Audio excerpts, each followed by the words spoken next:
Hello everyone, Rachel Mbuki here for Sheen Magazine TV, and tonight we are at the Femme It Forward inaugural awards gala. Now tonight the theme is Give Her Her Flowers, and with that in mind we are looking forward to seeing an illustrious group of women getting awarded tonight.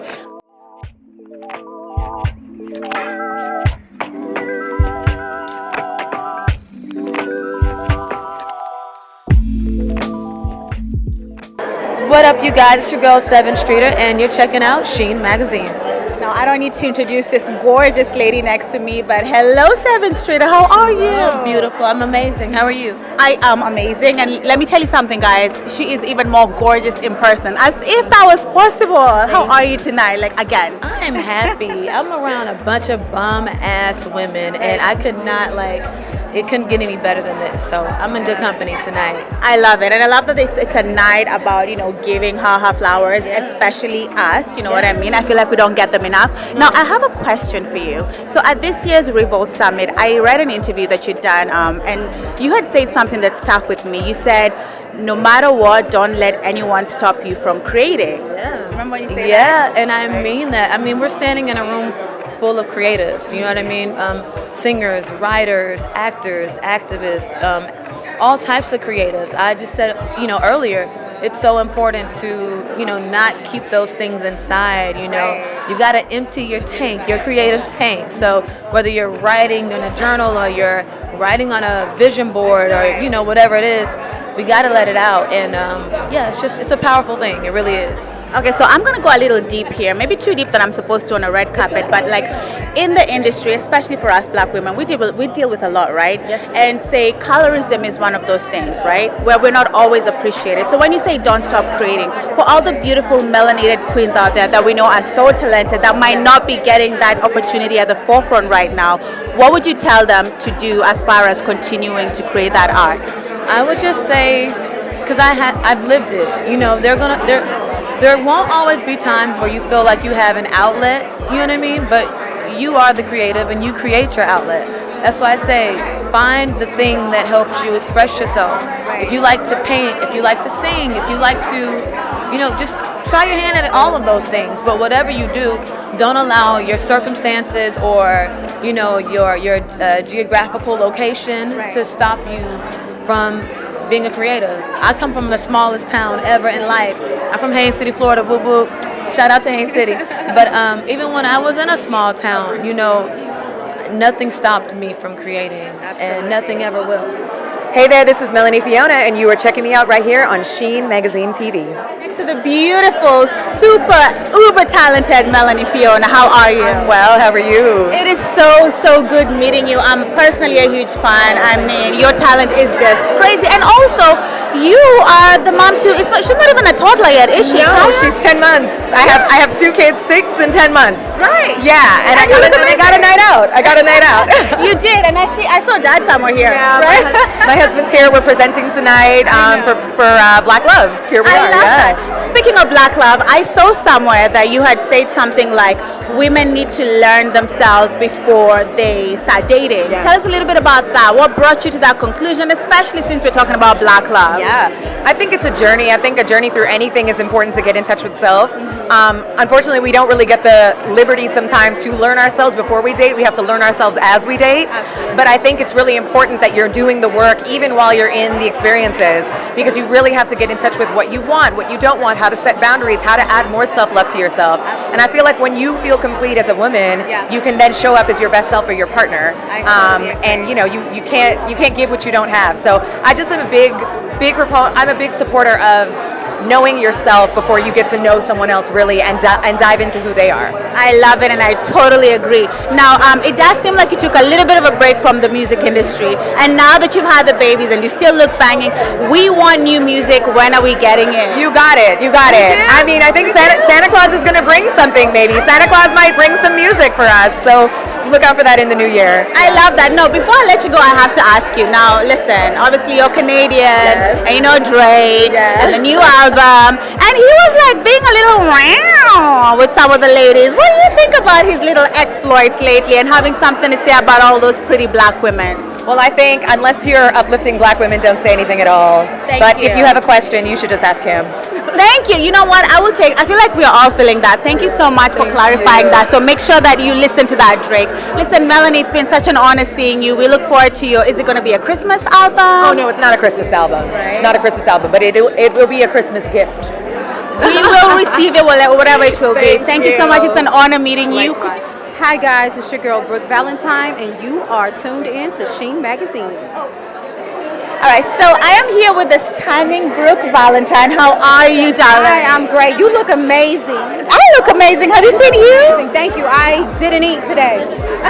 I didn't either. We're going to be very hungry girls tonight. Listen, fellas, it takes a lot of sacrifice to look good and get to the event, and sometimes that includes hunger. That's why we have an attitude when you ask us for a number. I love the whole thing that you have going on with the red. Talk to me about the whole outfit. You even finished it off with a rose. Like, you're really committed to the red. For the night, right? Yes. Oh, giving flowers. And I usually don't wear red. I kind of wear all black. And I said, you know what?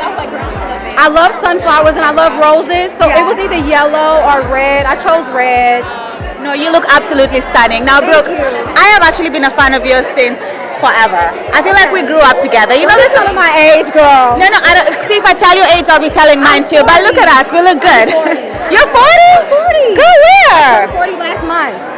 Wait, no. Been around the world, yeah. Oh my God! No way. I mean, I'm turning 36, but I thought we were about to say. You look great. Listen. Yeah. Exfoliate. Exfoliate and moisturize. I'm not even kidding. Now, I want to ask you something. Obviously, after we saw you sort of transition into love and hip hop Hollywood, are you considering going back into reality TV anytime soon, or is that something that you're leaving behind and moving on to other things? Since I love y'all so much, I'm gonna tell y'all a secret. Okay. Love and Hip Hop Hollywood has not been back on your TV because the castmates are so crazy that they cannot figure out. It's a lot.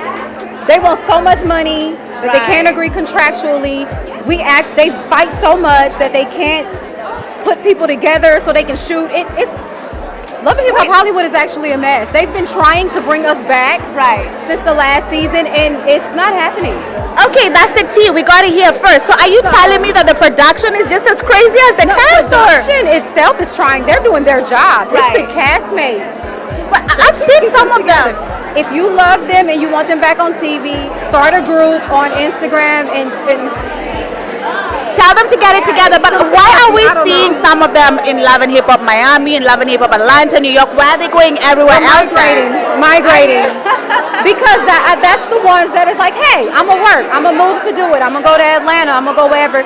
But hopefully in the future we can get Love and Hip Hop Hollywood back and show where everyone is now and what they're doing and the kids, the beautiful kids that they've had, and maybe y'all can get an update. I'm not saying I'm gonna be on there, but I have done a couple of should be there. I have a couple of specials that's coming up on VH1. Oh, nice. Coming up next year, so you'll get to see me. I love that. Thank you so much for stopping by, Sheen, and giving us all this tea. Yvonne McNair, you are one of the producers of this amazing show, and you're also an honoree tonight. How are you doing? I'm great. I'm super excited for people to see what I've put together for this evening to celebrate everyone, and I'm also excited to be an honoree. I love it. Now, tell me what goes into planning an event like this. What's the behind the scenes like? I mean, you know what, for me as a producer, I just want to make sure people feel loved. You know, we're here to celebrate and give people their flowers. And so I'm just hoping when they walk in the room that they feel that we put so much love and hard work into doing this. And obviously you have. I mean, this is a beautiful red carpet. I can only imagine what it looks like on the inside. Now, you are up for the... No, I haven't yet. I've been out here working. I can't wait. No, but I hear that obviously you're up for the mentorship award as well. Yes. So tell us a little bit about some of the things that you do in your mentorship capacity out there. Sure. You know, there are not a lot of me. You know, I am a producer, and I produce. I'm, you know, certified in set, lighting, sound design. You know, and so what's important for me is to have other women like me get the opportunity, not have it as hard. You know, when I walk into spaces, it's usually all white men, and I just want to make sure that young black women know that you don't have to be in front of the camera. You can be behind the camera camera and travel the world and do amazing things. So, and mentoring is so key to me.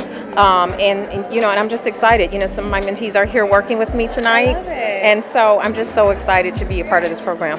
Now, Mapi, you're not just beautiful, you're also a violinist, and I feel like those are becoming fewer and fewer by the day. Now, before we go on, I know you're from Paris, and there's also Madagascar in there. Tell us a little bit about your background. So I'm originally from Reunion Island in Madagascar, and I grew up in Paris, France, and now I'm here in the US playing music. I love it. I love it. Now, how did you get? Why the violin? Why did you pick that instrument? I've always wanted to play music, and the violin was not my first choice, but I had a good ear when I was a kid, and my music teacher and my mom recommended for me to play the violin, and I started to fall in love with it a few years later. That is so awesome. I look forward to seeing you on the inside, and I'm looking forward to seeing you. What are you looking forward to seeing tonight at this event? I'm really excited for this event, and I'm excited to see all these wonderful women in music and entertainment being awarded and receiving their flowers as they should. Beautiful Joyce Rice, how are you, darling? I'm doing great. How are you, beautiful? I'm good, but I have a suspicion that I'm not better than you, because you, young lady, have been a very busy little lady. Now, other than obviously, I heard that you're the one who did the theme song for the Proud Family, the new reboot, which is amazing. But I also hear that you've been up to a lot. Tell us some of the amazing things that you've been doing this year. Woo! This year has been so wild. I'm not used to this lifestyle, so I'm adjusting. But I went on tour with Lucky Day. I did a Tiny Desk, NPR Tiny Desk. I released a new EP called Motive. I put out my music video with Kate Trinata. It's called Iced Tea. So I've just been living the dream. Now, I hear that you're also performing tonight, right? Yes, I am. Yeah, so tell us a little bit about your performance. What should we look forward to? You know, I'm dressed in this gorgeous gown, so I can't really do what I feel like I'm known to do, which is choreography. But it's a fun women empowerment song that I made with Kate Trinata called Iced Tea, and we're just gonna have a little feel-good moment. I can't wait. Thank you so much for stopping by, Sheen, and we can't wait to see you in there. We'll be rooting for you, girl. Thank you. Hey, everyone. So I'm standing here with the beautiful Libra Jolie. Did I pronounce your name correctly? Yes, you did. I'm glad you did. I do try, really try. I mean, I'm a foreigner. I get it. Now, obviously, you rap. And before we started talking, I was just kind of talking to you about it really is the rap girlies time. Black women in rap. It's amazing. Tell us about your experience as a black woman in rap.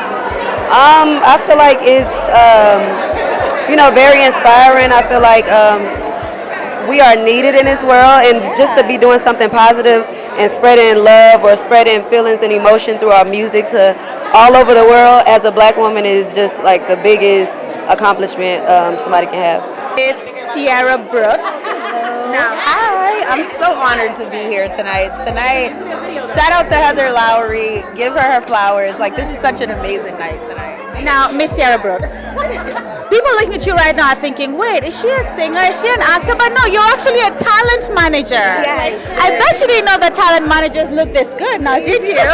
Thank you so much. Yes. Tell us about why talent management? Why are you not in front of the camera? Why did you choose to be behind the camera managing the talent? I know, it's so crazy because I actually came from your world. I did interviews and all that great stuff. Yeah. But for some reason, like, my passion, I really enjoy helping people. Like, I know that's the reason I'm here on earth. I know that's my purpose. So just naturally, I'm always helping. And all right, so I am standing here with Miss Jolana Lolita, and if you're looking at her and thinking, wait a minute, you look familiar. This is actually Kash Doll's sister, you guys. How are you? I'm so great. It's so good to be here. I love all this black excellence. I just love it. I know. And listen, we just had an amazing, a phenomenal cover with your sister, Kash Doll. So good. Wasn't it? It was just so regal, and Cashin, the star that he is, looked so good. I said, okay, they got that.